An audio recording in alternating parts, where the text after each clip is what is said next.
is affecting more than just those without documentation. We're now learning what it could mean for green card holders with criminal records. WRAL's Carly Haynes spoke with a Durham woman whose husband was arrested by ICE last week and could now be deported. Call. Has he been transferred out? After call. I just need to know where my husband is. Heather Spink is trying to track down her husband, Zariab Hassan. I'm tired. I get nowhere. It seems like I'm running in circles. Last Wednesday, he was in Durham. 24 hours later, the federal immigration's website listed him in ICE custody in Stuart, Georgia. This is the scariest thing I've ever had to go through. And there's nothing I can do. Her husband has had this green card since 2003. In 2022, he faced felony drug charges, including death by distribution. He went on probation as part of a plea deal, then last week met with his probation officer.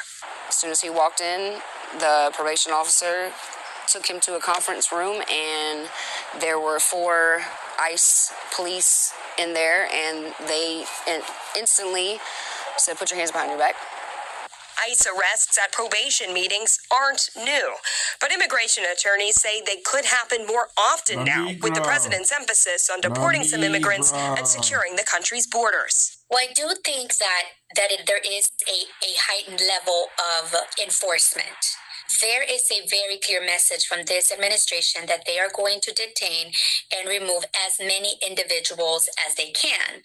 Court records show Spink's husband faced more felony charges in 2024, including possession of a firearm by a felon.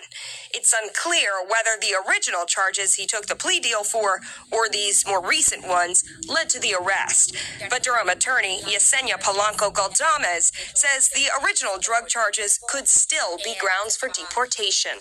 What happens is that the individual may not really appreciate or comprehend the consequences of their plea, and they agree to either accept a plea agreement where they plead guilty or maybe a deferred prosecution for an underlying crime that makes them deportable.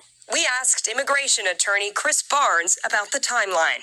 It could be that this individual was just recently flagged and became on ICE's radar. It could be a ramping up of enforcement from ICE. Spink is watching what this means for her husband, who's now states away. Nobody knows. Nobody's talking about it. So here we are. Carly Haynes, WRAL News. It is up to the courts to decide what's considered a deportable offense for green card holders. Attorneys say it's often for violent offenses, certain financial crimes, and drug charges. Trump revokes deportation protections for 300,000 Venezuelans, despite their overwhelming support.